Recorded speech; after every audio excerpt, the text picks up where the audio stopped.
কালী পূজা প্রথম দিনে হক দেখল গ্রামবাসীরা সবাই গ্রাম থেকে বাইরে থাকা মা কালী মন্দিরের দিকে দ্রুত দৌড়াচ্ছে। হক কিছু বুঝতে না পেরে ও সবাইকে ফলো করে মা কালী মন্দিরে চলে যায়।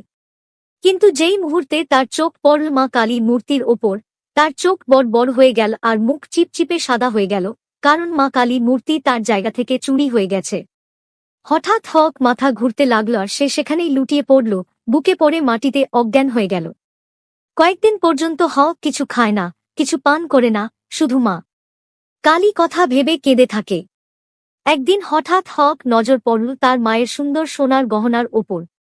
তখনই হক মাথায় একটা উপায় এল আর সে তার সব সোনার গহনা গরম চুলায় গলাতে শুরু করল। গলানো সোনার সাহায্যে হক মা কালী একদম সুন্দর একটা মূর্তি বানাতে লাগল। গ্রামের সবাই যখন দেখে সে এভাবে তার গহনা গলিয়ে মূর্তি বানাচ্ছে, তখন তারা তাকে পাগল আর বোকা বলে ডেকে উঠল। কিন্তু হক কাউকে পাত্তা না দিয়ে মা কালীকে ভেবে একদম সুন্দর একটা সোনার মা দুর্গার মূর্তি তৈরি করে ফেলল।